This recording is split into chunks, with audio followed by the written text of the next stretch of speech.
So our primary questions tonight: how can architectural conservation impact global Muslim communities and local communities of Texas? So we'll hear from Samia Kirchner, who will speak first, and then we'll hear from David Preziosi, John Brown, and Nancy McCoy as a group of panelists, and we're so looking forward to hearing from all of them. So our first panelist is Samia Rab Kirchner, excuse me, and she is joining us, actually not from Texas, but from Baltimore. So we're very fortunate to have her here with us. And just as a brief introduction to Samia, she is a faculty member, a professor of architecture and city design at Morgan State University in Baltimore. And her research and practice focuses on port cities, urban regeneration, and waterfront development. And as these pictures show you here, I think we're already getting that sense. She's going to talk about her background today and also about the variety of things that she works in, including being an editor for the forthcoming Bloomsbury Global Encyclopedia of Women in Architecture, being an editorial member on the Journal of Arabian Studies, and also being a reviewer as part of the UNESCO World Heritage dossier. So as UNESCO develops their World Heritage list. So all of these things are amazing sort of components of her work. So to get us into it, you're already seeing a bit about her. Welcome, Samia. And my brief introduction was about sort of primarily your professional accomplishments. So would you tell us a bit about your personal background and perhaps what ties you to the places where you work? Absolutely. So first of all, thank you very much for the invitation. It's my pleasure to be here and share my experiences with your wonderful class. It's an exceptional class. I wish I could take it and be a fly on the wall throughout the semester. So I've had the privilege of working on and in some of the most livable port cities in the world. And that is what attracted me to doing the research on port cities. Originally, I grew up in Karachi, which is another port city. I'm from Pakistan, and I did my undergraduate in architecture from National College of Arts in Lahore. I was born in Quetta, so I'm from all over Pakistan. And for my graduate studies, I joined the Aga Khan program at MIT. And that was also a very interesting coincidence because I was working on the Walled City of Lahore project when one day my boss said, you have to take these delegates and show them around in the Walled City because you worked in it and you'll be the best guide. So I took a week off from work and I showed Dr. Ronald Leacock and the class that he had brought, and Mr. Akhtar Badshaw was also there. So I kind of gave them a guided tour. By the end of the tour, Dr. Leacock was asking me, why don't you apply for a master's? And I just looked at him and I said, why should I? And he said, well, I can give you 3 reasons. One, I saw you arguing with the consultants who came from London. They will never take you seriously unless you have a degree from the West. Second, you should definitely explore what you are working on at an academic level and publish your work on it because there is very little published on your part of the world. Non-Western architecture is a blind spot at that time. I'm talking about 1980s, 1987, 89. So I joined, he convinced me, and I was fortunate to get the scholarship, and I went to the Aga Khan program at MIT, and then I followed Dr. Leacock after finishing my master's. He moved to Georgia Tech, so I followed him to do my PhD with him. And so that's my rough introduction to academia. And since then, I have devoted my career to universities. I have always enjoyed living and working in universities. And we can go to the next slide if you want. And what really concerns me, especially as I have been very heavily involved in developing the American University of Sharjah in the United Arab Emirates. What always concerned me is that when Middle East and my part of the world imports the American system of education, which I so admire because of its general education requirements and liberal arts foundation, that you're not just doing a technical thing, you're also becoming a full human being. I admire that educational system so much because I have dedicated my life to it. I was also hoping that these institutions that come across nations, they will also help decolonize, as opposed to perpetuate the designed segregation that universities are propelling in the US.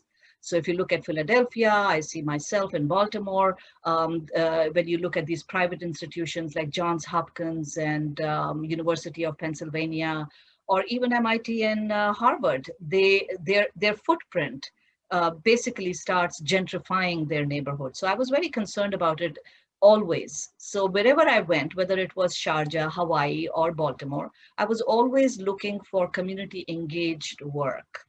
Next slide, just a little bit of background. So a few books have come out that have started showing the role of universities in promoting a kind of urban development that displaces the local population. And that's a big concern of mine. And I think that that's something that I really bring in to my work. I bring in that sensibility that I am from the non-Western context, and that I have the responsibility, as Dr. Leukop very well convinced me, that the world needs to know about our heritage, and we need to do as rigorous an academic investigation on ourselves as the West has done for itself, and the West has done through the orientalization of education on us as well. So I take that responsibility very seriously. Yeah, and I think, thank you for bringing that up. And we had Dr. Hussein Rashid with us on Wednesday, who really talked about his considerations of the orientalization process, right? And I think you've really tied that in well here for our participants. Mm-hmm. And a few more books that have come out that are showing that cities are really in a crisis. We can move on to another quotations from these books, that what we used to call creative city up until very recently, Richard Florida, who coined that phrase, himself says that he was wrong, that creative cities are really becoming unjust cities. The more creative a city becomes, the more displacement occurs. And so these kind of ideas have to be taken very seriously in academia. Okay, go ahead. I think this relates directly to, and I'm not sure how it is in Texas, but at least in the Northeast, there is a huge call for action, and I've been compiling the list of student protests at different universities that are asking for decolonization of the curriculum. They are asking for expanding the horizon of architectural education. And these are all calls from architecture schools. So much so that we can move forward.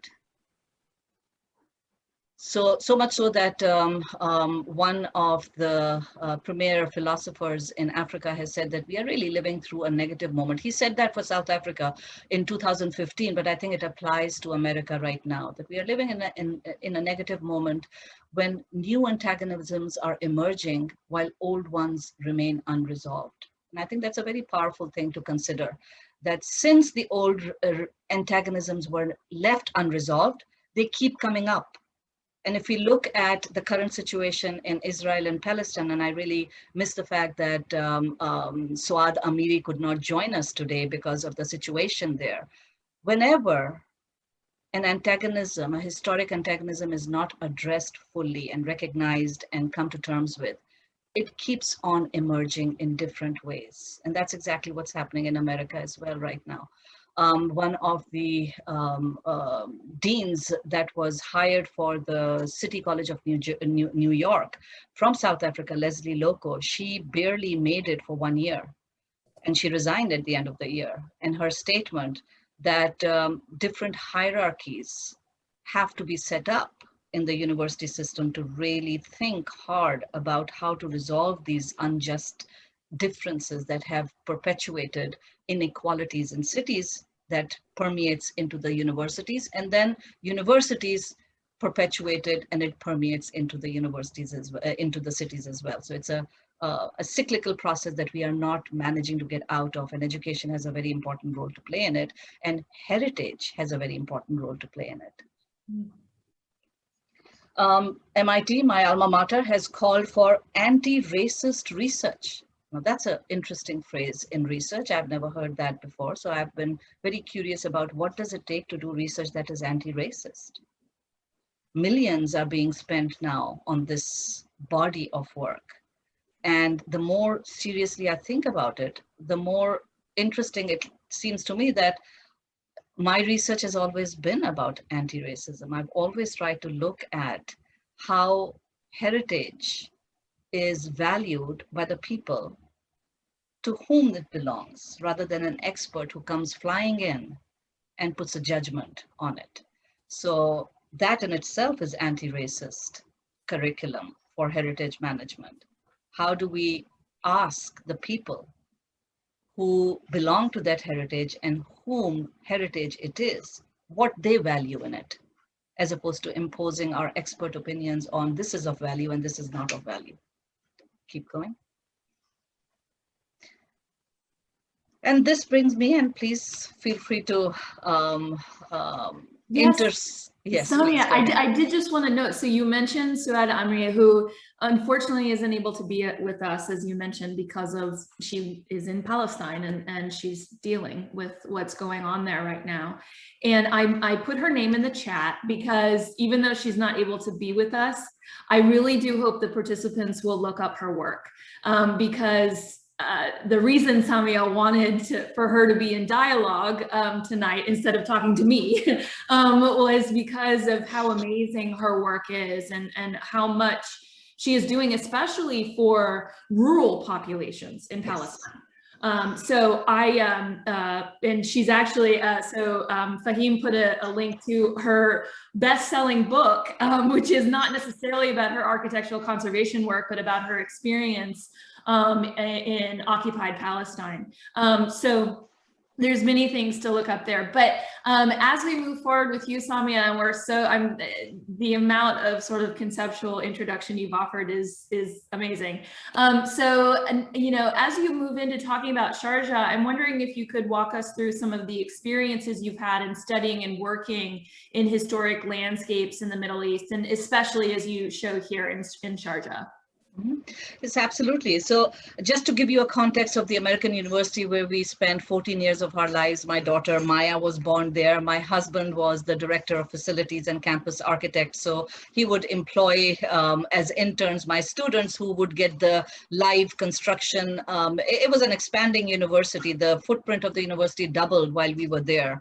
And it was a university that was located in Sharjah University City as one of the 7 campuses way out of the downtown Sharjah area. So we were like a gated community, and we were far away from the city.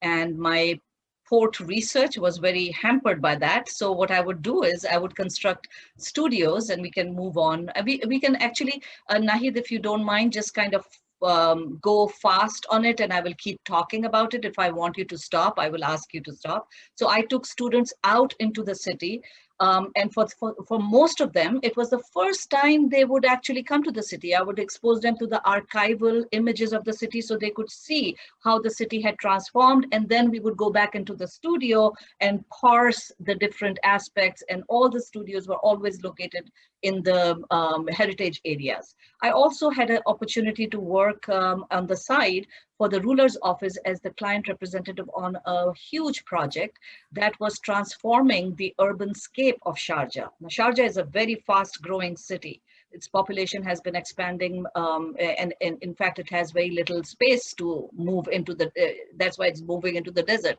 So this project, which is anticipated to finish by 2025, was going to replace 330,000 square meters of real estate and replace it with 28,000. So all those tall buildings were going to be demolished according to that plan. So I kind of worked very hard resisting and strategizing how to save those buildings. So it was very ironic. And Sharjah is a very interesting city. It has 22 plus museums spread all over the city. Majority of the museums are in the heritage area. So I worked with the heritage department as well as the museums department to really safeguard some old buildings. But my role shifted because I started protecting, if we can hold on there a little bit. So we can, actually, if we can go back, this is for the third question. Yeah, here, if we can just stay here. So it's really interesting that my role changed from trying to save the heritage buildings and accommodate art and heritage activities into them. I started advocating for the safeguarding of the modern buildings, because they were all fully lived in. People were living there, people were working there. And to displace them in order to accommodate more tourism, I found myself working on something that I was working very hard towards against myself. So I was trying to propagate, okay, let's put museum here. And I was planning that with the museums department. Let's put a heritage area here. Let's put this here. And all of a sudden I'm like, wait a minute, what am I doing? I am now responsible for the displacement of so many workers and so many people who want to live near the water because that's where the businesses are. Once you displace them, then they have to be shipped in, literally in trucks and buses, because that's how it works in the UAE. Everyone is moving from their place to live to the place to work. Sharjah Heritage Area was a unique area where there were so many tall buildings where people were actually working in close proximity to their houses. So I started changing the way I looked at heritage from something that needs to be preserved to something that needs to be valued from the local perspective. And preservation itself has very different values, and historic value is just one of those values. It has also other values which I started exploring. So that's what I started doing along with my teaching and doing the consultancies that I was doing. I was transforming how I thought about heritage. Absolutely, Samia, and I don't want to ignore the fact that you're teaching during this time, right? And yes. So you're offering these perspectives, you're sort of embedding these perspectives for this new generation, right, of architects that are coming to. And so that's one of the key points, right, that it's not just you pushing this through, but it's the next generation that hopefully will continue those ideals moving forward. And speaking of, yeah, go ahead. And just making them go see the heritage area, because when architecture students come into American University of Sharjah, they just want to make new buildings. They want to make Burj Khalifa, and they want to make the next, that is what their, what do you call it, excitement about architecture is, that they're going to create new buildings. And here I am taking them into these old stone, crumbling coral stone buildings, telling them how beautiful they are, how environmentally healthy they are. The air passes through the coral stone, trying to teach them that, while they want to do something with concrete or glass, right? So it was like, I was like trying to convince them to do one thing, and then I was trying to convince the rulers, architects, to do another thing, which was in contradiction with the one what I was talking about with the students. So the next generation could see me do both, and they would actually say, "Professor, how can you say this to us? And then when you go to these meetings, we saw the video on the news. You were saying that modern buildings need to be safeguarded, but the modern buildings actually destroyed the historic buildings." And I'm like, yes, life is contradictory. And I am full of contradiction. On one hand, I want to restore as many left buildings, historic buildings, as there are. On the other, once they have been destroyed and a new building is there as a layer of modernity, we need to preserve that layer as well, because that shows the beauty of Sharjah, that it was historic and is historic, but it has allowed modernity to come.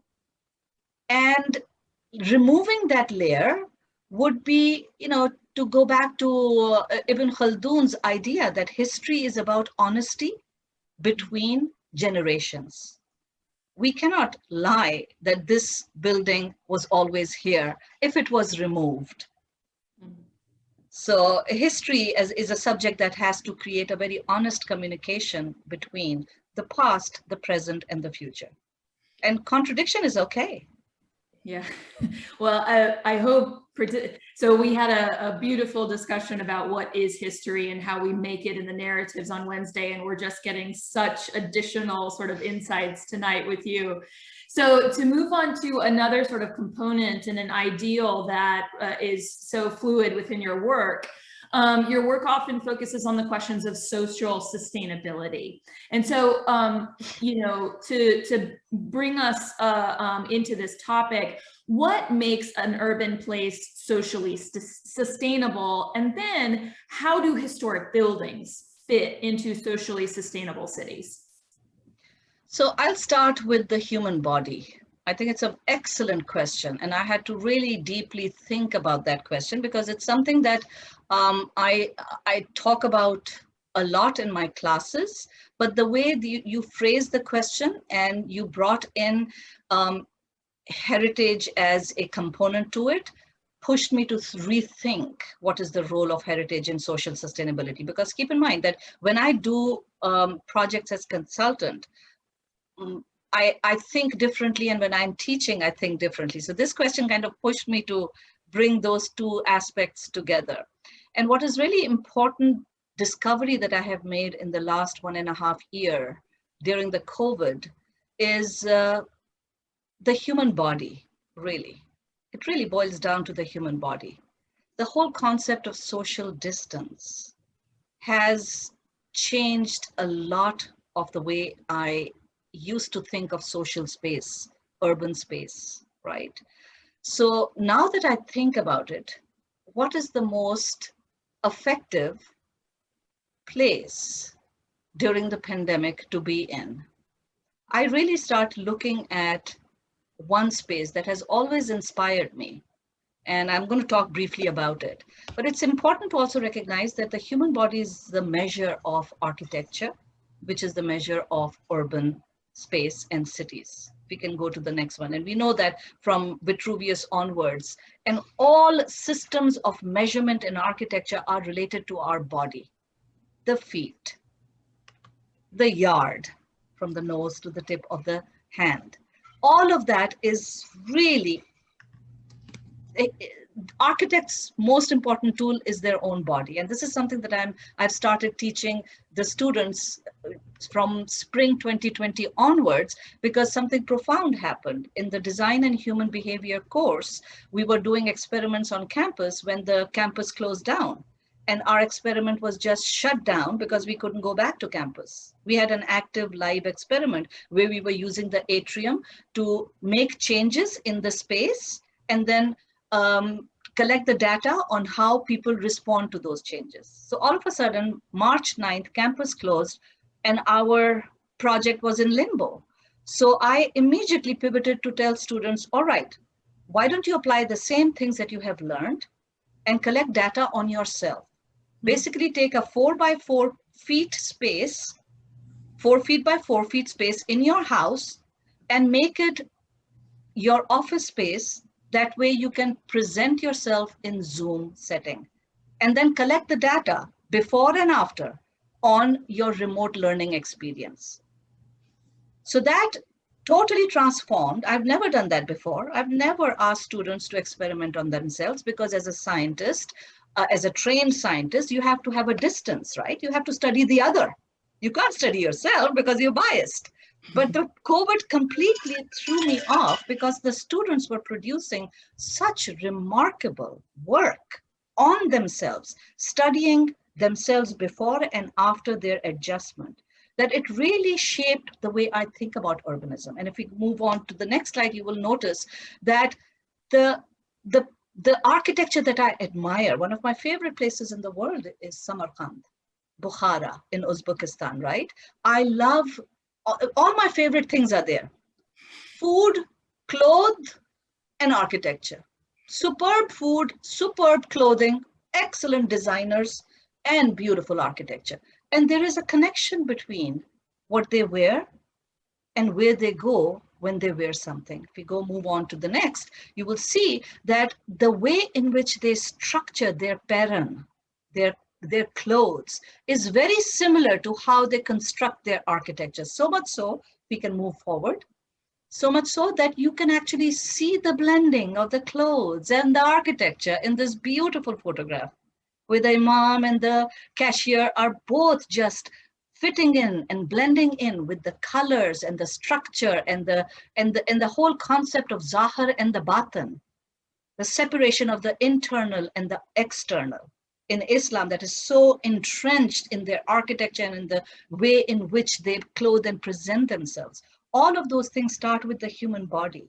And then the human body creates a space for itself. And we move on.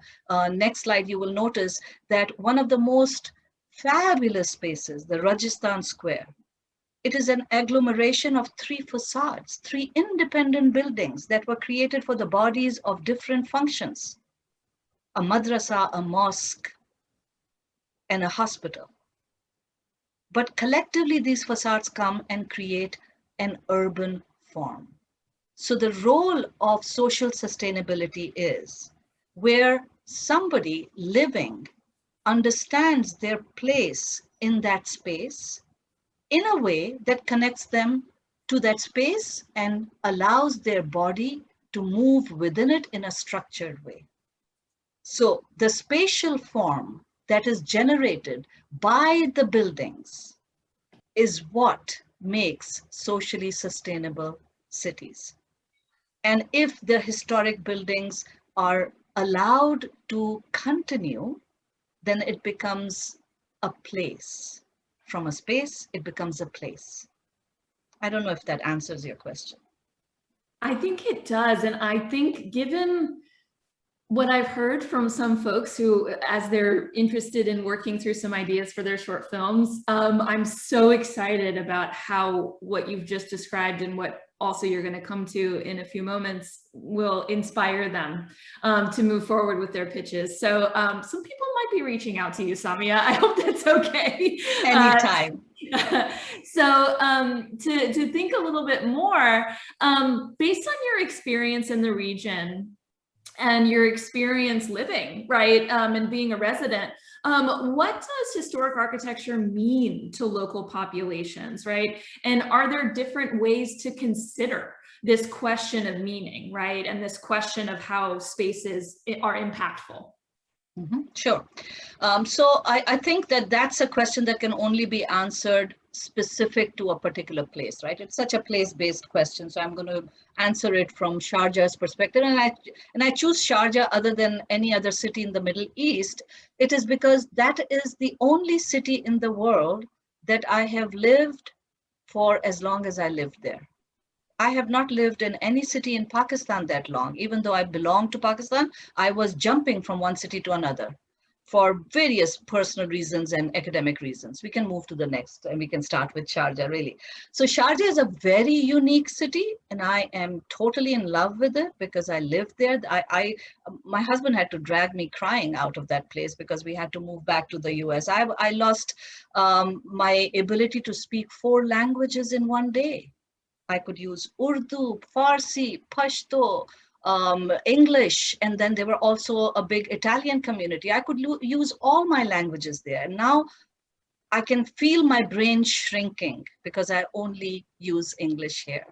So Sharjah has been a wonderful place for me because it allowed me to really look very deeply at what place-based research can be. When you stick to a place, you really get to know it. And that's the only city that I stuck to for 14 years as a nomad, as much as a nomad that I am. And Sharjah is very unique because it is a city that is in the Persian Gulf, and it has ties with Iran and it has ties with the Indian subcontinent.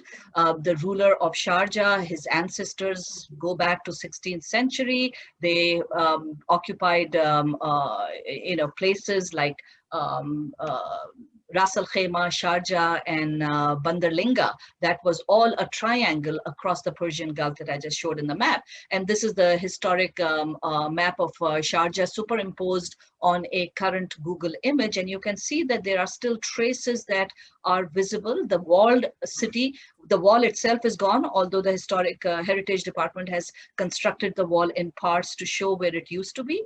But notice that unlike port cities in Europe, The fort was internal. So you can see that one, and we will see in other images as well, the fort was not on the water. The wall and the fort were really protecting Sharjah from the desert, not from the sea.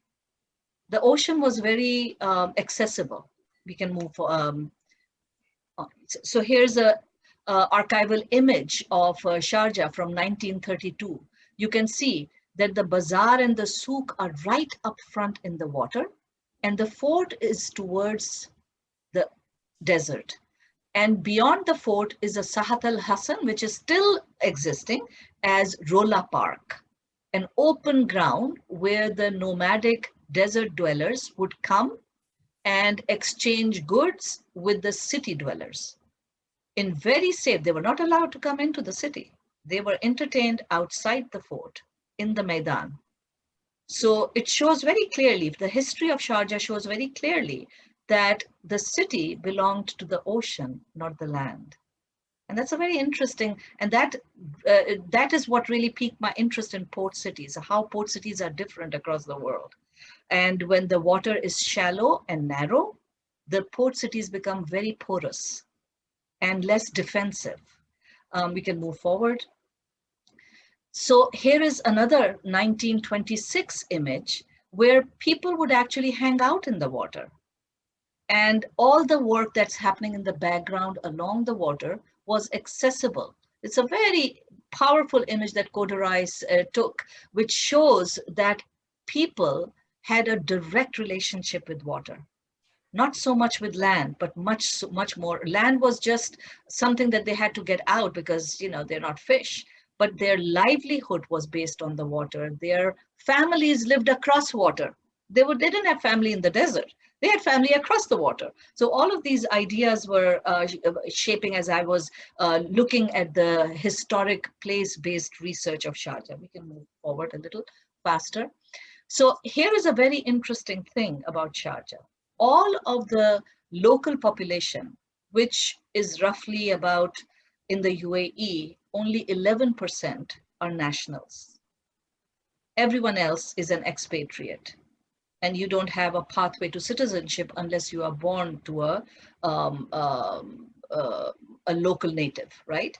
So this 11% would come back, even though they live in suburbs. Every 4 o'clock, those elders would come on the water and spend their 4 to 6 p.m. along the water. And it was a working harbor until very recently. That last image just shows that it has been closed in 2010. Up until 2010, there was this direct relationship between the water and the city. The shops were porous. They were literally designed as floodable zones because the sabka and the water tidal waves would go up and down. So the souk actually was a barrier for the safe residences behind. And the souk shops were designed in a way that they could flood without damage to life or property, because the property godowns were on top of the shops. And if you go forward, you can see the relationship between the shop, one opening on the water side and the other opening in the souk. So the goods would come in from the water and then be sold into the souk. And if the water goes up, the water will also flow without any damage to the goods because the goods are raised above ground. So a very sensible land use typology, which puts commercial activities on front, not real estate, which is the opposite of what we do. We put housing on front, and then when Sandy storm happens, we said, oh, people died. Well, don't do the land use mistake, right? So this is what we are learning from Sharjah and the port cities in the Gulf, how to rethink land use as the climate change is rising the waters of the ocean. So Sharjah's relationship with the desert is a very new phenomena. It is now growing internally because it is bounded by Ajman on the north and Dubai on the south. So it is growing internally towards the Indian Ocean, basically, because Sharjah is the only emirate which has opening to Gulf as well as the Indian Ocean. So here is again the image of the fort, the original fort that was demolished and then reconstituted. and then the open space outside in front of it, which is a parking lot, used to be a parking lot, was taken over by artists during the Sharjah Biennale to create a temporary park. But you can see that the modern buildings on the side were completely inhabited, and then on the paper, they were going to be demolished to create room for reconstructed older houses. Unfortunately, the demolition has been halted. I don't think I made that much impact that it's not going to happen. It's just been postponed. But the reports I wrote at least postponed it. So I'm at least thankful to the ruler's office to at least understand the importance of these very mundane looking yet important buildings that are now framing the dichotomy of the heritage area. We can move forward. And you can see over here, the Rolla Square, way back in the Rolla Square is still announcing the presence of Sahat al-Hisn, because the fort was right there where it is reconstituted. We can move forward. And you can see that as soon as the artists, and this is a temporary exhibition, it's gone now. This was only there for 1 year, and notice how hungry the people living on those modern buildings were for open spaces. It is really interesting. Sometimes artists are much better planners for people in the city. Here is one artist for the Sharjah Biennale who basically just drew a football, a soccer field, and then people just came in and started playing soccer. So this was an art installation with a social public meaning and giving people a place to do something. Keep going. And of course, brings in tourists as well and people from all over the world. The artists actually engage the workers. These are all workers who were lined on a Sunday to be the audience for the artists who were coming. So these workers sitting outside the areas that were not yet restored. Continue moving. And here workers, when the waterfront was still active, working waterfront, the workers would take reprieve and sit in the green space, very similar to how the waterfront used to look like. And these are the 4 most important aspects of Sharjah, really, in terms of its historic significance, that its shops were designed to connect the water to the city, that it was a working harbor, and that the city was protected from the desert, not the water, and that each souk led to a neighborhood distinctly so that every neighborhood had some access to the waterfront. The water was a public place of commerce. And this is the side of the souk that is still operating the way it used to. And in the next slide, you will see once it is converted into a heritage area, very typical heritage-oriented ornaments are being sold, and it loses the character of place that we see. In just one step forward, you can see where the restoration has not happened, it is still living in its own place. So it's really important to recognize that as heritage becomes of value, we can see the Heart of Sharjah project and the Heart of Doha project trying to reconceive the heritage, trying to reconstruct the heritage at the expense of demolishing the 70s and 80s buildings that themselves had demolished the historic architecture of the place. So this creative demolition that is ongoing every 3 decades, that erodes the sense of place, which is really important to retain for creating social sustainable architecture. Why is Sharjah doing that? Why is Sharjah eliminating the harbor as a working harbor and creating leisure areas? Why is Doha doing it? It's because Abu Dhabi is doing it. It's because Dubai is doing it. It's because Beirut is doing it. It's because Barcelona did it. And the virus of waterfront from working harbor to a leisure center can be traced all the way back to Baltimore. That is why when we left Sharjah, I parked myself in Baltimore, because Baltimore's inner harbor redevelopment is the first project that used a vacant, derelict waterfront because industry had left Baltimore and converted it into leisure center. But in the Middle East, what we are doing is We are taking working harbors and trying to copy the phenomena of leisure centers around water. We are taking that and eliminating the working harbor nature of the port cities. And that's really damaging, and that has to be called on, and that is what I call on in my research as well. We can continue moving forward now. And at the end of the day, all the waterfronts are looking alike.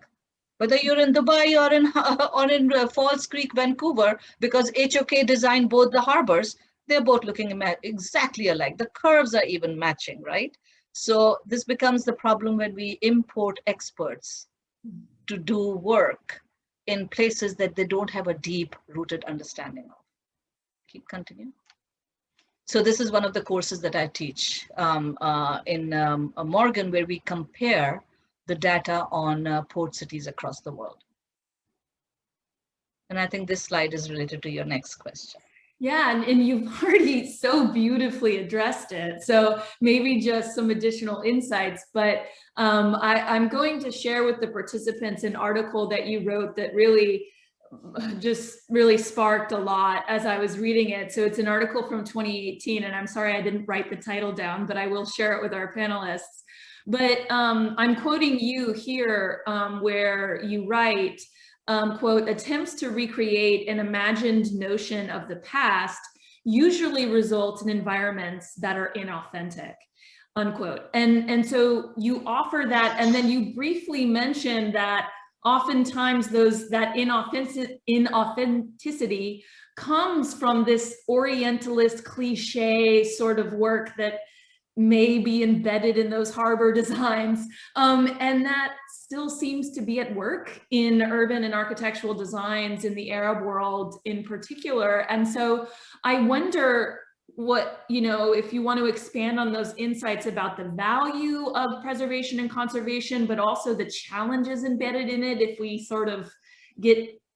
we allow ourselves to indulge in cliche or, too much. Yeah, that article got me into trouble. Then it's good, right? Thankfully, it's a good trouble. I always make good trouble. I don't make bad trouble. So that article, and it was fortunate that article came out after I left Sharjah, because I'd be in much more serious trouble if I wrote that in Sharjah. And basically what I'm tackling in that article is twofold. One is creating the image of historic structures in new buildings so that you are creating a sense of heritage, constructed, manufactured heritage for the tourist. And then the other issue is how to authentically restore a historic building. So there are two different ways to think about your question, right, of authenticity. So I just want to share two images about the new building. So this is one image, Madinat Jumeirah, which is a complete fabrication of the wind towers, which don't even operate. They don't bring in wind because it is all air conditioned. There is no cross ventilation. The design does not take into account the passive nature of ingenuity that was embedded in the wind towers. It is just a physical manifestation, which we can call a cliche orientalizing for the tourist in a hotel that is built in the 21st century, right? So that is one way of, one, to me, very superficial way of enticing the image and creating the persona of history in a new building. Then my colleague, Mona Musfi, who has recently designed the art spaces, and the Aga Khan program actually awarded this project in the heritage area. The empty spaces, she basically did archival research and found out that those empty spaces were not always empty.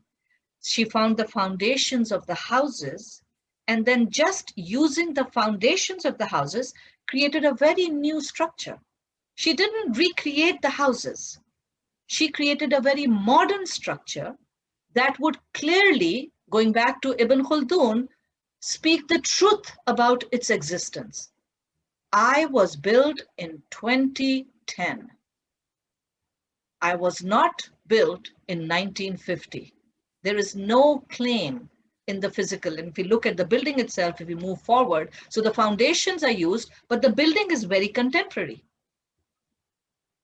It recreates the streetscape without fooling you that this is a historic building.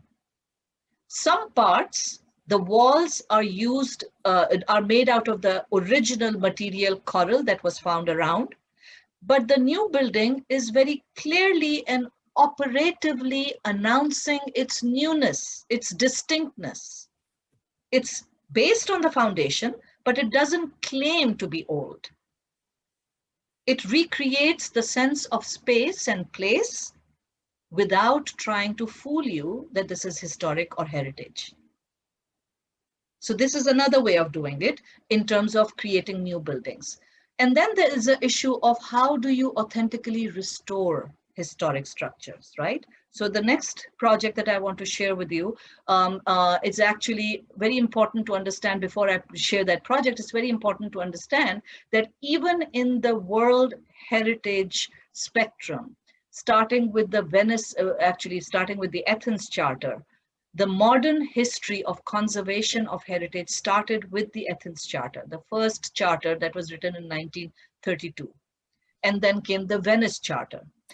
Venice Charter became very operational in the World Heritage Convention, and that dictated the reliance on the physical attributes of oldness, what is called the age value. So no building would be inscribed on the World Heritage List unless it looked old.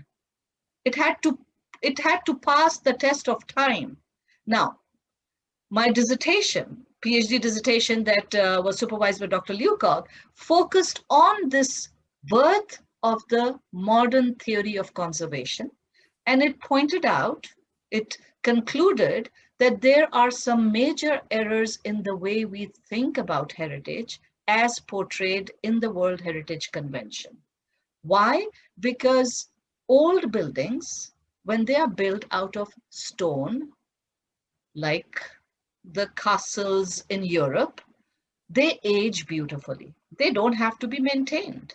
But if your heritage is made out of mud or coral stone, it needs to be maintained continuously. When you maintain something continuously, it will always look new. So you can't pass the test of time. And that is why when we look at the World Heritage, and I will show the map to you, why very few buildings from the Middle East make it to the World Heritage List. It is only in 1994 with the very steadfast fight that delegates from Japan in UNESCO led, that culminated in the Nara document of 1994, that UNESCO started loosening its concept or redefining its concept of authenticity. So the Nara document, and that is what I was focusing on in my dissertation, created the conceptual conditions to legitimize not only Japanese, but other culturally embedded conservation practices. So what we are seeing is the Ise Shrine example here. There is a tradition in Japan that every 22 years, the temple is dismantled and reconstructed using new materials. Why do they do that? Because they want to retain the knowledge of how the temple is constructed without using a single nail. That tradition of construction is more important to the Japanese builders than the material authenticity of the fabric of the building. So the Nara Charter was very, very influential in trying to bring to recognition, and I'm going to read from the Nara document itself, it's a quotation, all judgments about values attributed to cultural properties as well as the credibility of related information sources may differ from one culture to another. And even within the same culture, it can change. And my one of the case studies that I looked at was Saint-Sernin in Toulouse, which was restored by Eugene Emmanuel Viollet-le-Duc, and then de-restored by Yves Bourret because they didn't agree in 20th century with the stylistic restoration of Viollet-le-Duc. So they basically eliminated all of his restoration and took it back to before 19th century. So even within world culture, the concept of authenticity changes. It's a very powerful concept, and we have to understand that. And going back to the Nara Charter, it is thus not possible to base judgments of values and authenticity within fixed criteria of material or tangible resources. On contrary, the respect due to all cultures requires that heritage properties must be considered and judged within the cultural contexts to which they belong, end of quote. And I would add, the present custodians of those heritage need to identify the value, not an external expert. So the Nara Charter just ended an important document short of giving the custodianship back to the local municipalities. We still have UNESCO World Heritage experts coming in and telling us what to do with our heritage. There is no charter that says we get to decide the outstanding value as people, not as experts, not as architects. So this is, I think, a very important consideration. Now, if we move on to the next slide. So this is a tomb in Maleha, which was completely, the whole site had some of the stones that were there, but there was no tomb. I have my own images, and it's completely reconstructed. Total reconstruction of a very important structure, 3rd century BC. So is that permissible? The World Heritage will never let it get onto the World Heritage list because it is completely inauthentic. It might have some original pieces, but it took a lot of other materials to put it together. Inside out, it is a complete reconstruction. If we move forward, is that the only way to do it? No, not at all. So in Bahrain, we have an equally important site, and it is buried inside the house. So in the next slide, so this is a very, very modern building right next to the mosque. Yeah, the white and the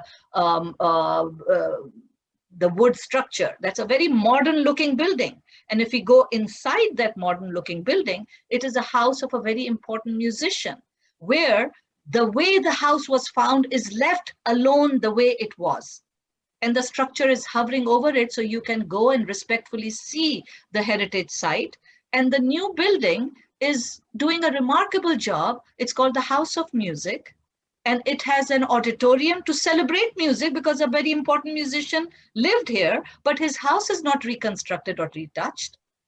The new building is just added, hover above it without touching it, respecting it the way they were found, and continuing the heritage of music by creating not only it's a beautiful building. It not only does it have an auditorium, now you have to be invited to go to the auditorium, but guess what it does? If we move into the next slide, the architect has brilliantly created this facade so the city residents can come stand and see the performance from outside, which is telecasted in beautiful ways. So this performance is happening inside the auditorium, but look at the children just coming around. They don't have access to it.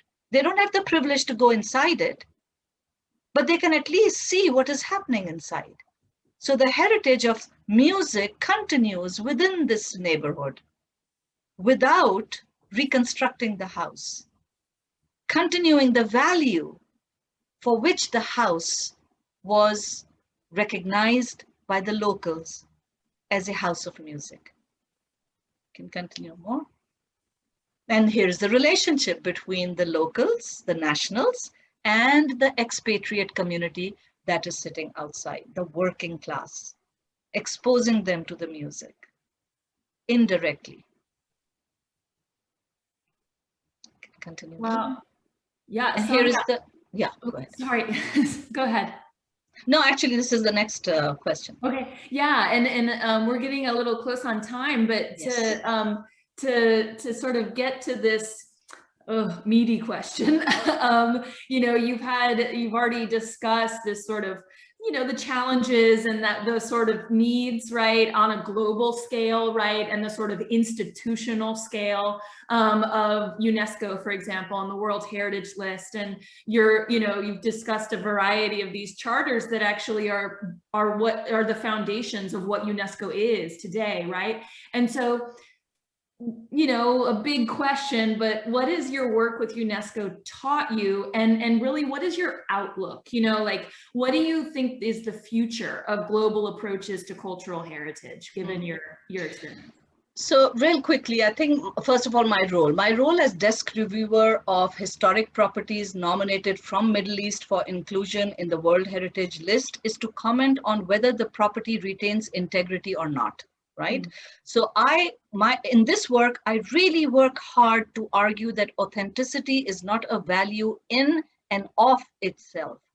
Authenticity is a judgment on historic properties. So I focus on how the choices are made in the dossier. Who made the choices?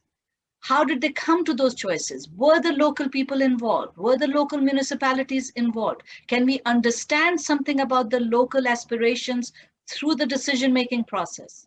So authenticity does not constitute cultural heritage values, but reflects the choices people make about safeguarding their heritage. And these choices have to be valued, right? So in a way, I am subtly, through my desk reviews, challenging the UNESCO to rethink authenticity. There is a reason why only less than 6% of the world heritage sites are in the Middle East. We know that that is the cradle of civilization. We know the Fertile Crescent is in Iraq. We know that is where civilization began. Everyone knows that, right? Why is it that only 6% of the World Heritage sites are on the World Heritage List, in the Middle East are on the World Heritage List? It is because they just don't qualify unless we rethink authenticity. And in the next slide, the other thing that I have started taking on is, why is the UNESCO logo symbolizing Greek temple? Can we decolonize the logo, please? That is where I don't get subtle anymore. Yes.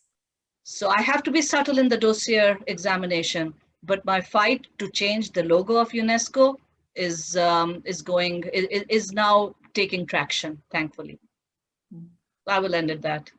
Well, that's a beautiful ending point, because it's one of those things that unless you have that background in architectural thinking critically about architectural history, you might not actually really have at the forefront of your mind. But, you know, seeing the Greek columns and the pediment and everything, you start to think, oh, okay, so that's what we're talking about when we talk about the things that deserve, recognition, right? Yeah, and if you do a survey of the history of architecture courses, majority of them start with Greek. Why? Why don't they start with Indus Valley civilization? Ziggurat. The first planned city, exactly. So it's such interesting insights you've brought to us, Samia, and I really want to encourage the participants to continue to muddle over these concepts as we move to a local scale with our next panelists, and you're already getting many thank yous in the chat, and so I do hope we can come to some discussion as we then move to a local perspective with three folks actually practicing what we call historic preservation, which is similar but slightly different, in the Dallas area. And so we have Samia just put her email in the chat. So, and she's an educator, as I'm sure you've realized. So, if it helps to reach out, please do reach out. So to introduce, we have three presenters who are going to be speaking about their involvement and the sort of roles that they've taken on in preserving heritage and architecture specifically in Dallas and the surrounding region. And so I'm going to introduce David first, but also mention that we have Nancy McCoy and John Brown who will be offering their insights. And there's a sort of a trajectory that they're offering for us, which is very lovely. So first up, we have David Preziosi, who is the executive director of Preservation Dallas. And I think he's going to be offering us a bit of information about what Preservation Dallas is. And prior to that, actually, in Samia, when you talked about flooding and everything, it reminded me. So David actually worked through the Mississippi Heritage Trust to work through the devastation of Hurricane Katrina, for example. And he also served as a city planner in Mississippi prior to moving to Dallas and working with Preservation Dallas. So this idea of urban settings and really how they need to be maintained and also damage control things are very much in his wheelhouse. So David, welcome, and we're so looking forward to bringing it to the local context, and then having a dialogue between local and global as we get farther in today. So welcome, David. Well, thank you very much, and that's a tough act to follow with our first presentation, but I'm gonna do my best and get us started out with the local context for historic preservation. So we can go to the next slide, please. So Preservation Dallas, we were founded in 1972. We're a private nonprofit organization dedicated to preservation and revitalization of the buildings, neighborhoods, and historic architectural and cultural resources in the Dallas area. You go to the next slide, please. So I want to talk a little bit about what is historic preservation. I know we've gotten some sampling of it throughout the week, but I'm just going to re-emphasize, I guess, some of the points that were brought up earlier. Historic preservation in its basic sense provides a visual link to a past history of a community. It can also tell a story about a community, a person, or event. Take, for example, the Texas School Book Depository on the right there, which of course was connected to the assassination of JFK. And where's the best place to tell that story? It's actually a place where that happened. You can stand on the 6th floor, look out into Dealey Plaza, and you can see the events that unfolded during that day and learn about those events. You can tell that same story somewhere else, but it doesn't have that same visceral impact standing in the place where history happened. Let's go to the next slide. Historic preservation also provides a sense of place and uniqueness, and adds that to the community. It can help the economy with tourism, jobs, and improve property values. Nancy's going to talk about one of our most unique places in Dallas, Fair Park, which you see on the left there. And then on the right there is the Bishop Arts District, which has been an incredible success story as far as preserving a really wonderful and interesting part of our city. But it then also, in its flip side, has added to a lot of development pressure in that area because of the success that it's had in the past 20 or so years. So what is a historic resource? A historic resource is a building that's at least 50 years old. That's the national standard here in the US. And has to maintain some degree of integrity, meaning that you can tell the original materials, the style of the building is still there. It hasn't been incredibly altered. So we have a really wide variety of resources here in Dallas. Dallas is not always equated with historic preservation, but we do have some incredible historic neighborhoods across the city. We have some really wonderful collection of historic buildings in downtown. We've got historic schools throughout the city. We have churches throughout the city, and even in our parks, the wonderful stone pavilion that you see there that were done during WPA era. Next slide. So one of our most probably important areas of the residential areas of the city as far as architecture is the Swiss Avenue neighborhood, which was developed starting back in 1905. It was the first sort of planned community with covenants and restrictions on what you could build in the area. And it probably has the highest concentration of revival styles in the city of Dallas. So if you want to go see revival styles, go through this neighborhood, you'll see pretty much all of them. But this area of the city fell into really disrepair in the 1960s as people moved out. Buildings started to decline, they were turned into apartments.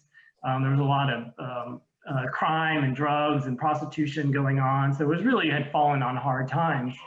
And as you see there on the top left, there was a proposal to develop this 10-story apartment building in this really wonderful grand neighborhood of two-story houses. The neighbors banded together to fight that, and they took it all the way to City Hall. The city denied the request for the rezoning to install the apartment complex.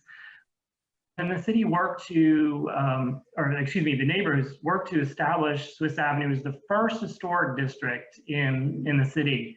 In 1973, the first preservation ordinance was passed for the city, which enabled the neighborhood to go ahead and apply for historic designation of the whole district.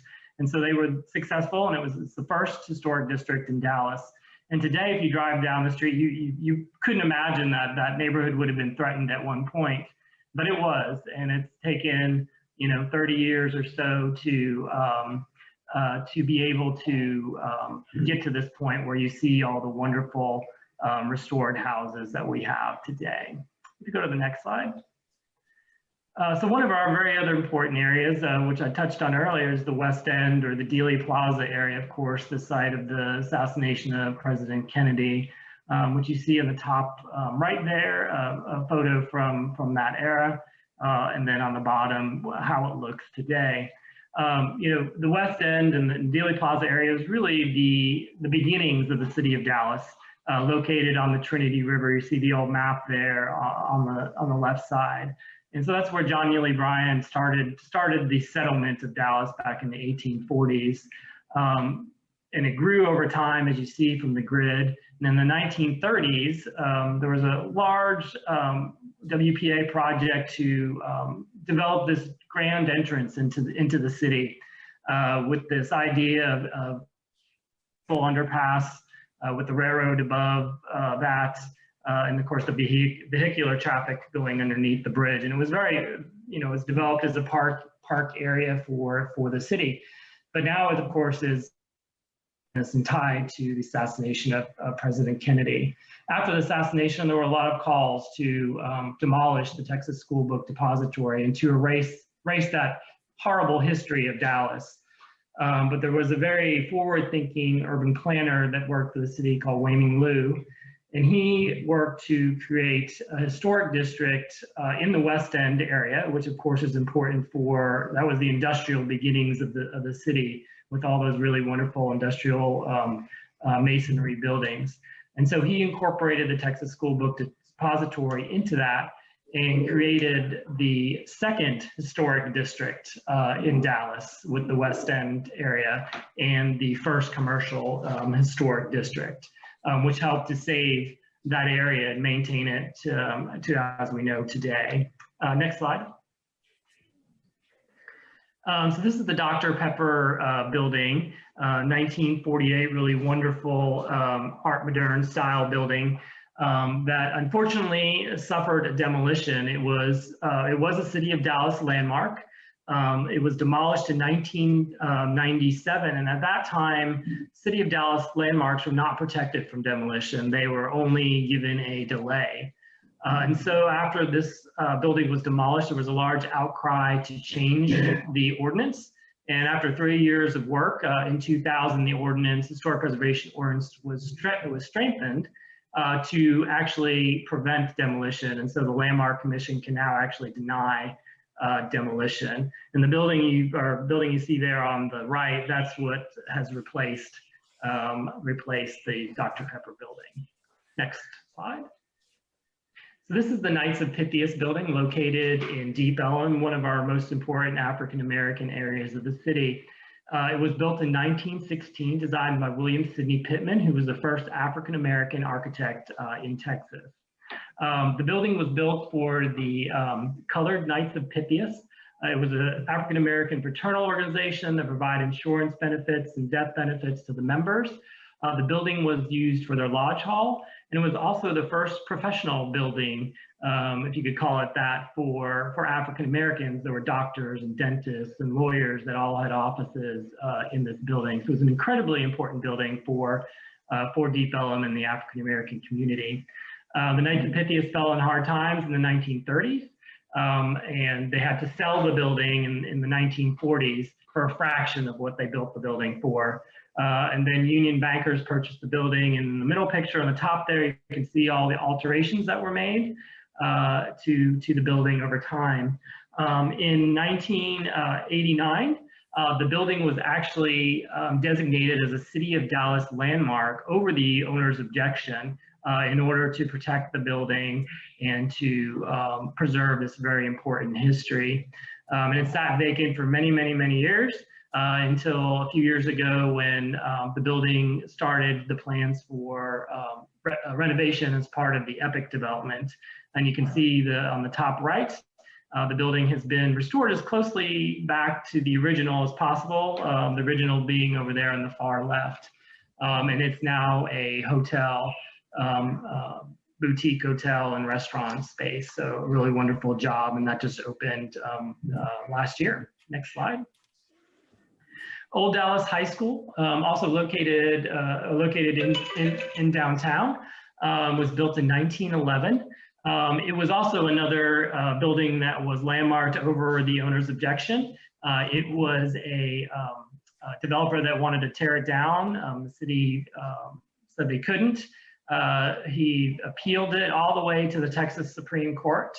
And the Texas Supreme Court sided on the City of Dallas, saying that they had the power or the ability to landmark important historic properties. And again, another building that sat vacant until a few years back when Matthews Southwest undertook a complete renovation of the building, and now it is office space. Next slide.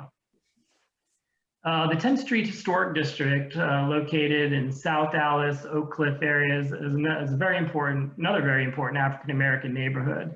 It was developed after the Civil War as a freedmen's town.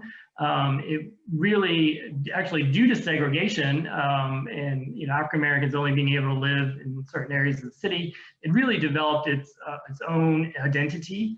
It had churches, it had stores, it had a school nearby, it had a cemetery. So it was all really self-contained.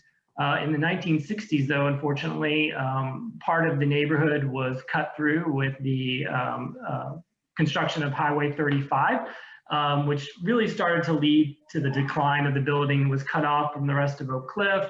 People started moving out after African Americans were able to move to other parts of the city. And there was a lot of demolition that went on. You can see on the map on the right, all of those red dots are houses that have been demolished. The neighborhood was listed as on the National Register in the 1989. And at that time, it was also, 1994. And at that time, it also became a City of Dallas Landmark Historic District. And even with that, demolitions continued. A few years ago, there were a spate of court-ordered demolitions. As I mentioned before, the Historic Preservation Ordinance was strengthened to prevent demolitions, but the city can get a court order for a building to get it demolished, and that will supersede the Landmark Commission's authority. So the city was in an effort to, quote unquote, clean up the neighborhood, went after these abandoned houses that they perceived as risks, and a lot of buildings were demolished. In 2019, out of a lot of outcry from the neighborhood and pressure on the city, they adopted a resolution to not spend city money to demolish buildings in the 10th Street Historic District. Next slide. This is my last slide here, and I just wanted to talk a little bit about mid-century architecture. We tend to think of historic preservation as all those revival styles, the older buildings, but Dallas area really has an incredible collection of mid-century buildings from the 1950s to the 1960s, which are really an incredible story of how the history and how Dallas developed. So I think it's important that we also work on saving these buildings as well, so that we have a really wonderful collection of buildings from the early 1900s to the mid 1950s.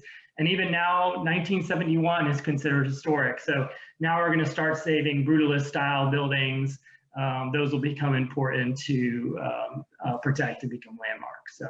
So with that, I think Nancy is next. Yeah, David, just to contextualize, so brutalist, if you're trying to picture what brutalist is, go to Dallas City Hall, and that's your brutalism right there. That is brutalist, all concrete, raw concrete, yes. So David, thank you. And I think there were some nice parallels with Samia's discussion. And I totally did not know that we almost lost the book depository. I mean, I can't imagine Dallas without it, to be honest, you know. So it's really amazing that people worked, you know, and like you said, had the foresight. So thank you so much for offering that really nice walk through Dallas, really, right? And offering such context when we look at, you know, very elite neighborhoods and African-American neighborhoods with such history, you know, Freeman's neighborhood, and how Dallas incorporates all of those examples of our history. And you know, we will have time for questions as we move forward, but we will move to Nancy McCoy, who I won't ignore the fact that Nancy and I have known each other for many years. So way back, y'all, I was an intern at Nancy's original firm, and it's now called McCoy Collaborative, and Nancy is the principal architect as a historic preservation architect with over 30 years experience working in and around Dallas. And she'll talk about her work at Fair Park tonight, but she's also worked on so many significant residential structures around Dallas, like the Cruz Home Place and many, many more. And she's been recognized with National Trust Honor Awards, state and local awards, and so many things. And so we're very privileged to have her with us tonight. So Nancy, please take it away. Oh, you're muted, Nancy. Yes, I sure am. Thank you, Leah. I have to throw in, Leah's one of the best interns we've ever had in our office, and it's the truth. Yeah, I'm going to start by, David kind of set the stage for what is historic preservation and what have been some of the battles for historic preservation in Dallas, in this area. And I'm going to focus a little more in the 10 minutes on why preservation, why we do preservation, why is preservation important, so I'm going to start with why I chose to get into historic preservation. And it's a question I've asked myself both when I first discovered preservation in the about 1980 to be precise, after going to Europe as a student and seeing how medieval buildings were being reused and were functioning perfectly well. When I was living in Texas and watching, you know, and seeing things torn down all the time and mostly new buildings. So it was quite a contrast, and that got me interested. But the real reason, which is a very personal reason, and I think different people have different reasons for getting into historic preservation and for caring about it. For me, it was really about environmental sustainability. I grew up in the 1970s, and there's a book called The Whole Earth that was very influential for me. And the idea that Americans are a throwaway culture was abhorrent to me at the time, and frankly still is, and that the amount of trash we produce is just unbelievable.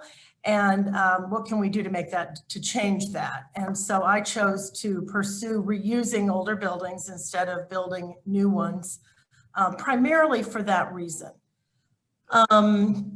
In line with that is the idea that if you're going to preserve something, it's got to be worthy of preservation, and that might make you more inclined to build something that's meant to last 100, 200, 300 and on years instead of something that's meant to last 20. And then the second reason I got involved in it, I think, has to do with education and the fact that while I love to read history, I love to go to archives and, you know, look at original documents, and I love to watch films about history. There's nothing like being in a place in 3 dimension or not 3-dimension, in multi-dimensions, because you can touch it and feel it and smell it and hear it and all of that. And so there's nothing like that. And so that is another, for me, another main reason why I think historic preservation is so important to people being able to understand history. But there are many, many reasons, and everyone comes to this with their own unique perspective. So just a few of the big picture reasons are we preserve things that are monuments. That's sort of the most obvious, and most people can agree that the US Capitol is worthy of preservation. We do that on a smaller scale here in Texas, where we preserve county courthouses across the state. It's the only building type in Texas that the state government has determined is worthy of state funding for preservation. So they don't, it's the only building type they will pay for actual preservation in. And of course, because it represents us and our government. Sometimes it's just a matter of being the oldest. And in Texas and Dallas-Fort Worth, the oldest is only 170 years old, which is hilarious after our previous speaker's talk. This log cabin is the oldest structure, we believe, in Dallas County anyway, in its original location. And so we preserve things just because of that, because they've survived so long. Below that is a bathhouse that was just simply repurposed, reused. Because it was there, it was possible, it was better than sending it to the landfill, so it got reused. And then other times it's about our shared history and the connections that people have with one another, such as Ellis Island, and the fact that so many Americans had relatives come through that place when they came into the United States for the first time as immigrants. And then it can also be about something that you don't want to forget, like the Holocaust, that it's important to retain actual evidence of, so that no one can forget what happened. So these are some of the reasons why we preserve. So I'm going to talk now about Fair Park. And I think that anyone who goes to Fair Park can start to think about many other reasons why they might be interested in preserving it. There are just many layers to this place. First of all, it's kind of has two faces, two very distinct faces. It has one face that we'll call the 1936 Texas Centennial Exposition, represented on the left by the Spirit of the Centennial sculpture. And that is a World's Fair site that, you know, remains today, and you can go see it, and it's full of art and light and color and lots of things. And it's very beautiful. And then we have the big text representing the State Fair of Texas. And that's another reason why people love Fair Park. In fact, many more people love Fair Park because of the State Fair than because of the Texas Centennial Exposition. And that it's a very important institution that, you know, resides in Fair Park. Next.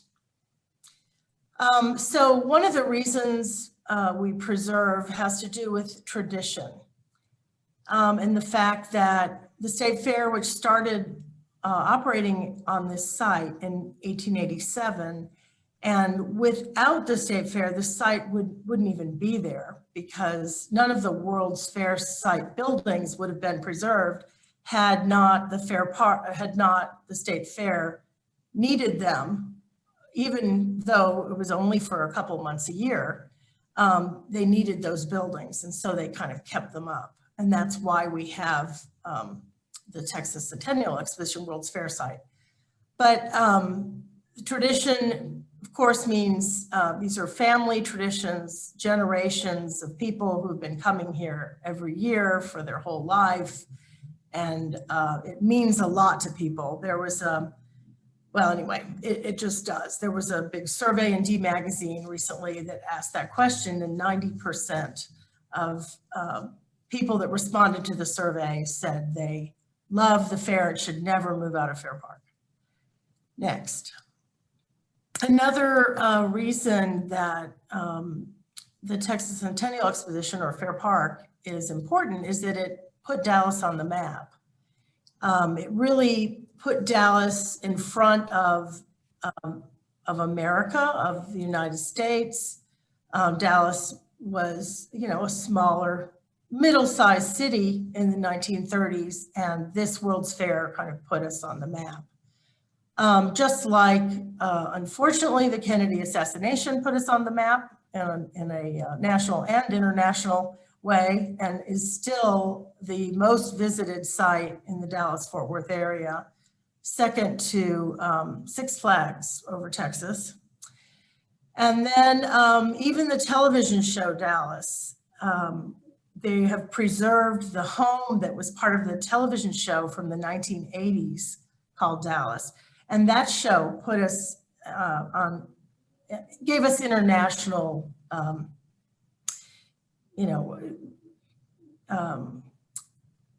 visibility. Sorry. So those are just some things, some reasons why, some of the reasons why we preserve. But on the next slide, sometimes it's really an event or a movement. The State Fair of Texas was segregated like everything else. And Juanita Craft and others, other civil rights leaders, caused the State Fair to open the fair up to anyone, anytime. Initially, African Americans were only allowed to attend the fair one day a year. And of course, after this effort, they were allowed to attend. Next. So it may be important for reasons like that.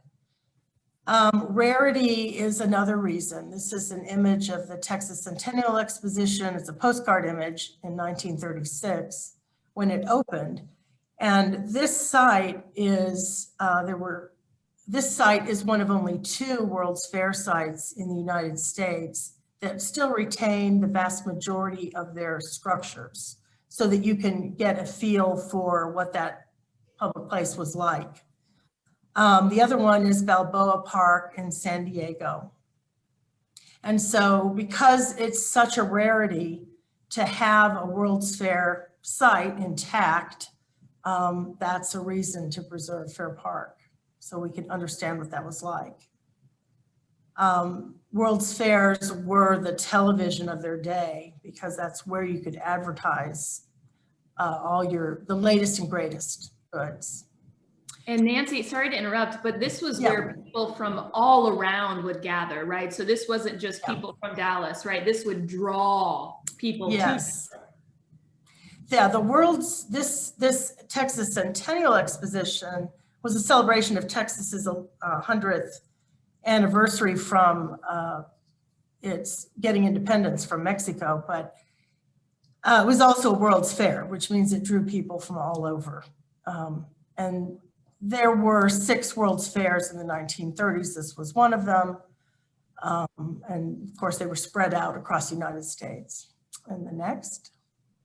It's also, because here we are in Texas, it's the largest collection of Art Deco structures in the United States.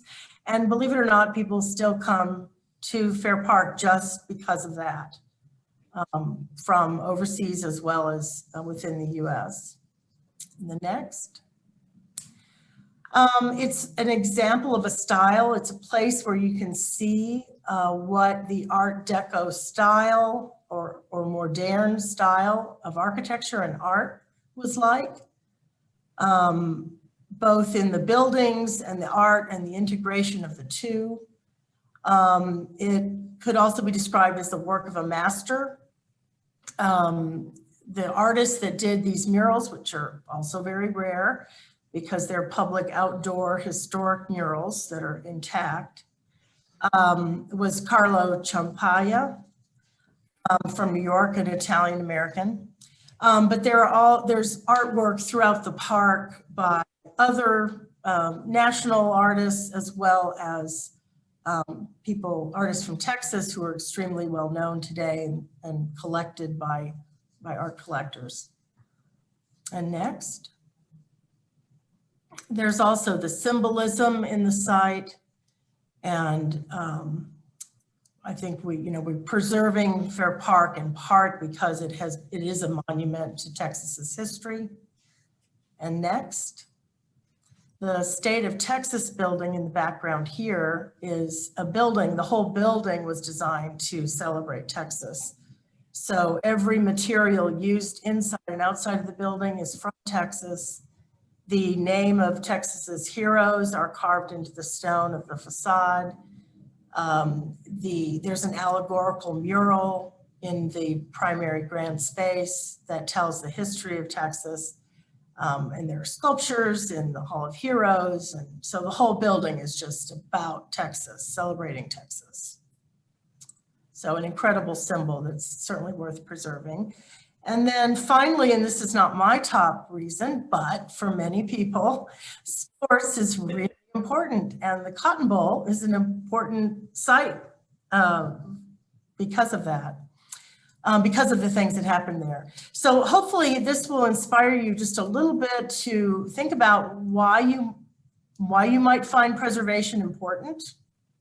There are many reasons that I didn't get into. And you can go to the next slide, and also maybe inspire you to visit Fair Park, which is a great place, especially a place to film and photograph. And the last slide are just a couple of resources. These are 2 books that have been written on Fair Park that are particularly good, have good information and great photographs in them. So Thank you so much, Nancy. And I actually almost had a quick question. Nahid, excuse me, if you'll go back to that previous slide. So are these, I think there's 6 flags in those are the 6 flags of Texas? Yeah, those are the 6, if you go back one more, there are 6 porticos and sculptures and flags representing 6 flags that flew over Texas, which, of course, was the theme here, and later became the 6 Flags Over Texas amusement park. Yeah. The second most visited. And it really struck me when you were talking about the Hall of Texas that's about the history of Texas, and your work and the dedication to preserve it is the history of Texas, right? And so it's a very, embedded in it, right, is this ethic of the interest in history. And on Wednesday, we had Dr. Hussein Rashid here talking about why history, right? Why do we invest in history? And I love that you offered in the beginning of your discussion today why you personally, right, got into heritage conservation and preservation. And so, as you say, it's different for everyone, but, there are these larger, questions of why history, like, because we are Texans, right? And there's something about being a group, right? That's very important, that we can see at Fair Park, for example. And I think the people of Sharjah, right, might have, their own groupness about the city that they would want to continue. So thank you so much, Nancy. And I imagine that we'll have questions as we move forward, but I do want to get the perspective of Mr. John Brown, who is the principal of Selzer Associates in Dallas, Texas, which is an architecture firm. And he's also the president of the Board of Trustees of Preservation Dallas. So he works with David, and I believe he was the CEO of Preservation Dallas at one time, and now the president of the Board of Trustees. And you'll probably have seen some of John's work because John worked on Mockingbird Station, and he's also done a lot on the SMU campus. And so he worked on the restoration of the McFarland Auditorium, and he's currently, I believe, it's still ongoing, the work at the Bridwell Library at SMU. So some of the big institutions that we think of in downtown Dallas we have John to thank for their preservation. So he's going to be offering us a discussion of thinking outside the box and how he approaches historic preservation. So John, please take it away. Thank you, Leah. I appreciate that. A little bit about me. I grew up in a very small town of about 3,000 people in South Texas. Went to the University of Texas at Austin to go to architecture school, having never known an architect or worked in an architect's office or really knowing anything about what architects did. So mysteriously, I continued for the full 6 years and got a degree from there, and have been eternally grateful that something that I knew little about helped me to find a rewarding career and hopefully a meaningful life. Historic preservation, we need to always think about thinking out of the box. So I'll look at 3 different examples of projects that fall under 3 very broad categories. One is true historic preservation, where you're attempting to return a building near to what it looked like at a certain time. Another is adapting historic buildings to consider new uses. And then the third one, click for the next one. In the historic places of worship with a historic style, determining what is important in the original is important. That isn't necessarily architectural elements, but in my world, usually is. Then accommodating new uses in historic spaces, and if you'll click again, integrate, don't impose. Now, I don't mean integrate as in try to mimic a historical pistache, but we can integrate into a historic building with new architecture in ways that relate to it, so that we don't have Dallas City Hall butted up against a Georgian townhouse. They can relate to each other while still maintaining the integrity of the historic part of the building and differentiating that from the new part of the building. Next click. And then the third major category is the influence of historic design elements on modern places of worship. All of my examples that I'm showing you are in sacred places. They happen to all be churches, so they are culturally specific in that way, but hopefully the concepts that we'll talk about are not going to be limited only to Christian places of worship. And I'll ask you as we walk along through this presentation to think about how concepts we discuss are applicable to Islamic places of worship and other sacred spaces. If you can click, please. So, what are those design elements in modern architecture that use historic design elements? One is form, and we'll look at that in more detail later. If you can click. The next is materials that relate back to historic materials. And if you'll click, one is familiar symbols. All of these things help to make people, particularly in a sacred space, be able to relate to it because they have points of reference in historic architecture, even if the new building is very modern. And we'll look at an example of how that works. If you could click, and then always click, think outside the box. The first project we're going to look at is a restoration project, or a very near restoration project, Highland Park United Methodist Church in Dallas on the SMU campus. It was built in 1927, and the architect was Mark Lemon, a prominent, but at that time, very young Dallas architect. This happened to be his first church design. It very much draws upon English local parish church architectural vernacular. It isn't a cathedral, but just it is a parish church, a place for people of the surrounding community to come together for worship. So, in 1973, there were renovations done that did real harm to the historic elements in the building.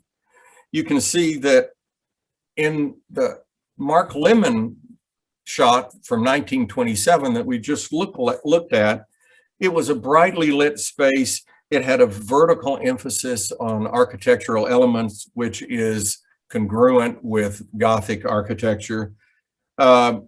Roof trusses were really, you could see them. They are probably the most exciting thing about this interior space. These English trusses that were used often in churches, but also in large meeting spaces. But in 1973, a lot of that verticality and references to historic elements was destroyed, with horizontal elements, very strong horizontal elements, the little sconces on the wall on either side create a strong horizontal line toward the apse area. That line across the choir stall with the decorative element is an incredibly strong horizontal emphasis. It even lines up with air conditioning registers to make it spread throughout the whole church. The roof, the trusses were not lit. They were just, they dissolved into darkness. When you looked up, the new organ masked the bottom half of the window on the north wall. So it did not have a vertical element, even in this picture from the balcony. So you have to look at what is important in the historic building and then respect that rather than disregard it. And incredibly important in this building was that there was a vertical emphasis that drew your eye upward to something that was interesting to look at, and drew your eye toward the north of the building and the main worship area around the altar. So in 2010, our firm was asked to renovate the space as a part of the installation of a new organ. And it was one of the strangest programs I have ever gotten from a building committee. In the earlier 1970s, the church had considered tearing down the building and building a brutalist sanctuary that would seat 3,000 people.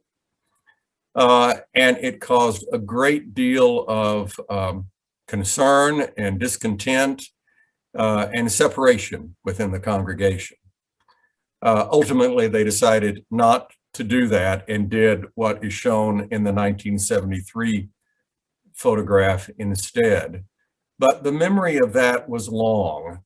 So the building committee said, your program is to restore the church to a historic context, but we want people who haven't been there for a year to walk in and say, wow, this really looks great. I wonder what they did. So a lot of the challenge was to not substantially modify the interior space in any way, but create elements in it that return it more to its original use. So that's a quasi-restoration aspect. If we can go on to the next one, we can look at integrating new uses. This Ardmore First United Methodist Church in Ardmore, Oklahoma was in a historic building built in the 1920s as well. It had been over the years neglected, and they had built a new building, a family life center across the street. And they had started a new contemporary worship service that was not working out well for them because they were a small church and they didn't have a huge staff, and they, by having worship in the space that was supposed to be a family life center, they couldn't use it for anything else on weekends. So they wanted to look at returning their contemporary service to the historic space, very different than what most churches are looking at, and make it possible to change from one worship style to another. And again, I would ask you to look at these examples and say, okay, how does this apply to the sacred spaces of my faith? How do these concepts work when you're looking at Islamic architecture, which has a rich history of historic architecture, but also has an incredible history of contemporary sacred space architecture? So how does this relate? Next slide. So our challenge was to have a very traditional space that respected the historic nature of the building and returned it more to its original appearance. And then 20 minutes later to have a contemporary worship service that is a very different space. So we literally we redesigned it so that the choir loft, where the people in blue are standing on the right, goes back underneath the organ. The altar furniture can be moved, and then it can be converted to the contemporary worship space that you see on the left, all in 20 minutes. The push a button, the choir risers go back, the blackout shades go up. So it was a double task. How do we use historic paint analysis to try and return the interior for traditional use to something that is very much like it looked originally, but at the same time, in a very quick turnover, be able to let a huge projection screen fall down out of the attic of the building, and many other changes happen. So again, this falls into the general category of this presentation about thinking outside the box. Next, please. And the third example is historical references in modern architecture. Most Blessed Sacrament Catholic Church in Arlington was the first church that I was an architect on when I moved to Dallas in 1977. It's very modern, but the congregation was concerned that people felt comfortable coming to worship here, excuse me.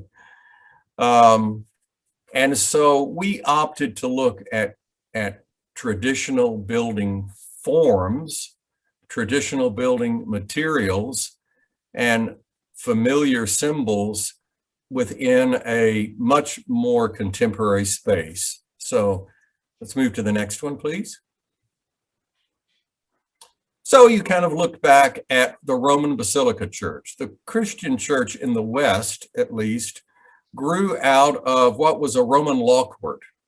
The buildings were typically a high made space down the center with windows on either side, and then shorter areas on the two sides. This is an example of a church in Italy. Next, please. And the basilica plan was a rectangular plan with two side aisles, a central bay in the middle, an atrium outside in the front, because originally the Christian church didn't baptize people except on the weekend of Easter. So people who were not yet baptized had to stand outside in the atrium to be able to hear services.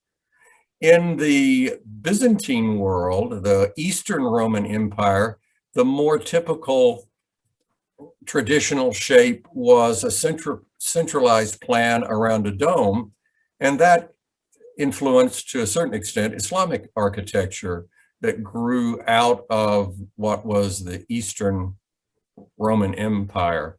One of the great examples of a building that has flipped uses between two faiths on more than one occasion is Hagia Sophia in Istanbul. Next slide, please. So at Most Blessed Sacrament in Arlington, I hope you can see that we mimicked the basilica form with a higher bay in the middle, clear story windows letting in light, side aisles, 3 entrance fronts along the front, using brick instead of some other material because it has more traditional context. Familiar symbols on the church so that people coming there felt that this was a sacred place because it had all kinds of references to buildings that they were more familiar with. Next slide. So I would ask you to think in looking at these 3 different approaches to historic preservation. Do these concepts apply to Islamic sacred spaces? And if so, how? And if not, why? And do these concepts apply to other Islamic building types? In other words, can you use the same way to look at another building type, like a complete historic restoration or an existing building that accommodates new uses, or a new building that has references to building elements in historic architecture to make it feel comfortable. So I very much appreciate your time, and I hope that this opened up some questions as you look at different ways to approach historic architecture, its conservation, and its meaning to a community. I would stop with just one more point. There is an organization, a nonprofit organization called Partners for Sacred Spaces. Their head office is in Philadelphia, Pennsylvania. They have another office in Chicago, and their 3rd regional office is in Fort Worth, very near us. And they are a nonprofit that helps churches, synagogues, and mosques in using their historic buildings, perhaps for a different use that is combined with worship, perhaps looking at how do we make this building work better for us as a sacred space. They did, and it touches upon something that Samia said. They, a number of years ago, commissioned a study looking at churches and other sacred spaces in the city of Chicago. The city was demolishing them as quickly as they could if there was no longer the congregation size to be able to support them. Their attitude was, okay, it can't be a sacred space anymore. Tear it down. It's not paying any taxes. Let's get something built there that'll put money in the city's coffers. This economic study showed that the ancillary uses of the social services that grow out of any sacred space for the neighborhood and the community more than compensated for the tax revenue lost for that building.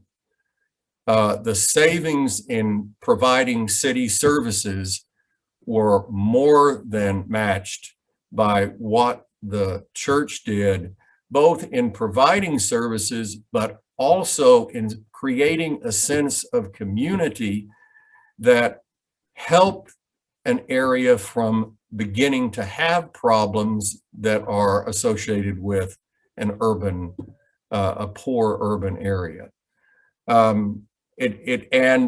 It changed the mind of the city of Chicago, which is amazing. So I think we need to realize that historic restoration, particularly for sacred spaces, has an impact on not just the people who enter the building, but the people who live around it. Well, thank you. Yeah, thank you so much, John, because you've circled right back around, right? And I take your point so well that, as Samia mentioned, right, that layering of historicity, right, but also the layering of social impact and this idea of social sustainability, what historic spaces do for pride and heritage, for a sense of community, a sense of belonging, and then what they also might do in terms of economic impact and also sort of social institutions that offer aid, right, and things like that. So it's such a it's such a good example of that that notion of where heritage and historic places actually have a role today, right? Even if it's not celebrated in the way that, you know, a huge, you know, skyscraper is in terms of contemporary architecture. So thank you so much. And we're seeing lots of other thank yous in the chat. So participants, I know we are at 9 o'clock our time. Obviously, it's a little bit later for Samia on the East Coast. And I just wonder if we want to wrap up with maybe a question or two so that we can get some dialogue and discussion from the participants. So does anyone out there want to open their mic or offer a question in the chat that links to any of the panelists today? Fahim, yes, I see your hand up. Please go ahead. Yes, my digital hand is up. My question is actually specifically for those in the DFW area. Would you recommend a source that we could go to learn more? Is there a source that we go to other than just, you know, randomly Googling different locations where we could find the historical aspects for locations? For example, besides, let's use UTA as an example. Besides Googling the history of UTA, is there some place that we go to that may have a little bit more about the historical significance of any, if there is any, of buildings in UTA or so on and so forth?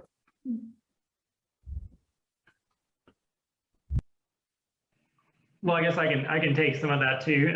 Try that. The Texas Historical Commission has what's called the Texas Historic Atlas, which is a way you can look up information on buildings all across Texas that are either recorded Texas Historic Landmarks and the National Register of Historic Places or other designations, and that's a great resource. There's also the portal to Texas History, which is, I believe, is UNT. That's through them, and you can look up lots of information there. They have a great digital collection of information. There's also the Dallas History and Archives division of the Dallas Public Library, which has an incredible collection of materials on the 7th floor of the library in downtown Dallas. And they also have a lot of information online as well. And then also the City of Dallas. They have, if you Google City of Dallas Historic Preservation, you can get to the Historic Preservation page, and they actually have listings of all of the historic landmarks in Dallas, which are over 120 or so, and all of the historic districts, which there are 21 historic districts in Dallas. And you can find information on each of those, designation reports, photos, and different ordinances and information. So that's another great resource to check out. David, you might also want to mention the survey for downtown that's getting ready to get started and where that information will be available when it's finished. Sure, there's currently a survey of historic buildings being undertaken in downtown Dallas and Deep Ellum by a consulting firm out of Austin, and they've finished the field work, and they're working with the City of Dallas to get it into a format where it will live on the City of Dallas side in a digital format. And that's probably about another year out until that's up and running and accessible to the public. But that will be a great resource that will have information about all of the buildings in downtown and the Deep Ellum area. And I think almost mentioned in the chat, hey, we should go and check some of these out in person. And you can literally do driving tours of Dallas and local landmarks. And Fahim, I'll mention, as UTA student, there is a historic cemetery located on UTA campus, and it has its own historic marker. And so these are those sort of heritage landmarks, right, that we can invest in as a community at UTA. I thank you all for those wonderful resources. And does anyone, please, participants, raise your hand like Fahim did, or put a question in the chat. Farzana on our larger webinar Q&A said, can you share some ideas to integrate the idea of historical preservation in the incoming population to DFW? What can we do at a community level to build awareness in custom build, renovation, demolition, right? Build awareness of these concerns and issues that are present in the area? Well, I guess I could probably take that one as well. So, Preservation Dallas, part of our work is education and helping to really tell the stories about the buildings we have in Dallas and why they're important. And so, yeah, as you mentioned, we get a lot of new people through Dallas, and so we get a lot of people on our different tours and things that we do throughout the year that can really learn about historic buildings and why they're important to the history of Dallas. The ADEX, the AIA, Dallas AIA head office, they also offer historic walking tours of downtown Dallas, West End. They do one in Clyde Warren Park and look at all the buildings around Clyde Warren Park. So they talk a little bit more just about architecture in general, but they do include quite a few historic buildings as well. So that's another great way to learn about, all the wonderful collection of historic buildings and architecture that we have in Dallas. Gosh, I'm really struck by your discussion of Clyde Warren Park. I mean, getting back to Samia's consideration of social sustainability in cities, Clyde Warren Park, Samia, is a park that was built basically a highway, right? They built an overpass and it became a park. And it has a restaurant, there's cultural activities that occur there. There's food trucks along that whole street. It's right across from the Dallas Museum of Art. And so it sort of has built a community, right? And there's, dog walking and all this stuff that really is built in that area that isn't necessarily what might be considered historic in Iraq, right? Or in the UAE, but is definitely a space that offers some of these social impacts that we see as the most foundational to architecture. And so I wonder if you'd sort of carry us out tonight, Samia. Sorry to put you on the spot. After listening to our historic preservation specialist from Dallas, what do you see as the connecting points? What do you see as those sort of threads that run between your experience in Sharjah and elsewhere and what you've learned about in Dallas? I think for me, it was really, between John, David, and Nancy's presentation, I could see the personal advocacy. I think really, to a certain extent, preservation, restoration, or safeguarding historic buildings is a realm of advocacy. We all see something of value, and then we want to safeguard that value. And I think that that's the common thread. I think it's really, from the personal level, as a historian, I really like the aspect of doing the rigorous archival research. I've also, the archival research to just figure out what the building's historic values are and then layer it with the contemporary value system. I think in addition to just looking at archives and our own personal, what brings us to preservation, there is also something to be said about talking to people. And I think that's where I'm going to take a hack at Fahim's question, that just walk around and talk to people and just gather information on what a lay person thinks of their heritage.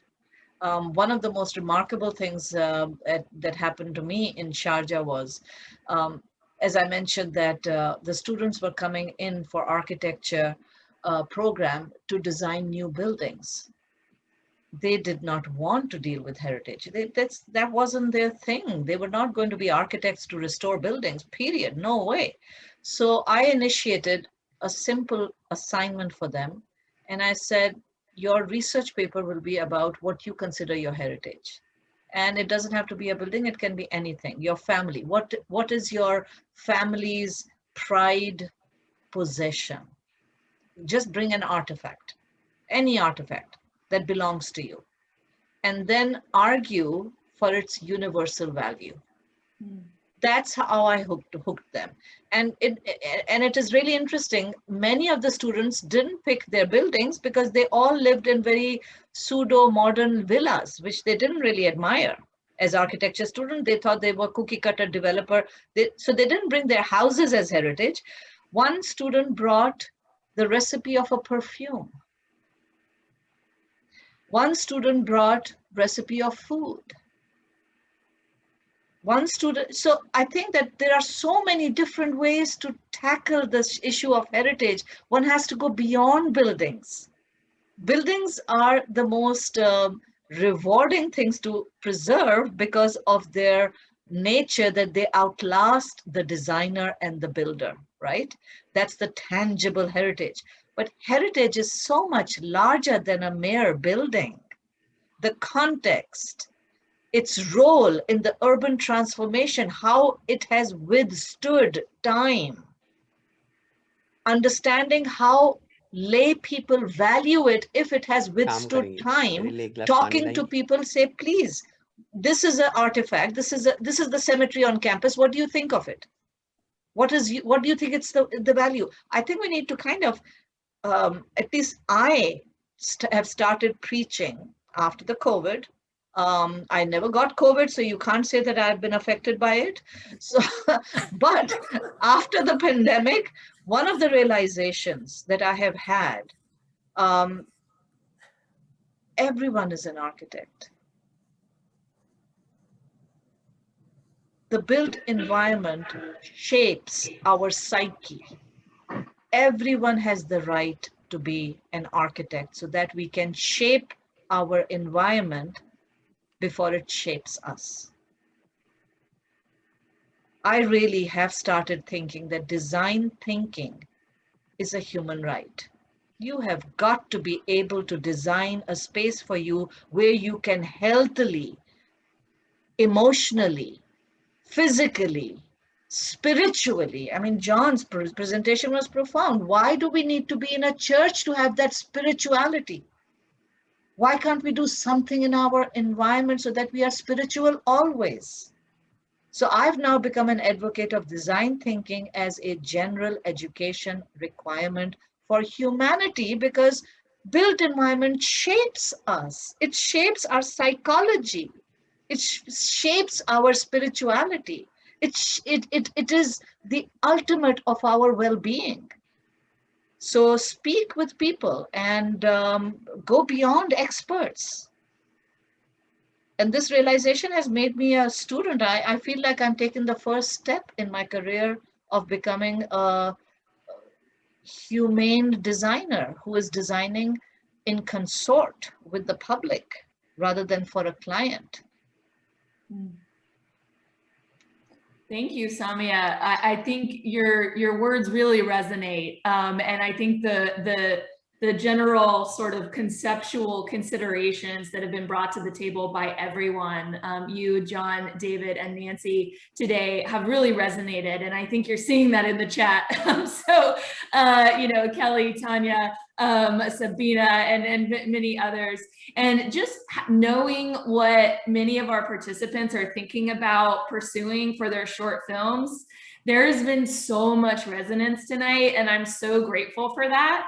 And so given our time constraints, I want to ask, if you're not on webcam, maybe just pop on for a moment and just give our virtual applause to our panelists tonight, because it has really been remarkable. The sort of the insights and the quality of thought, really, that you've brought to us. So we so appreciate you.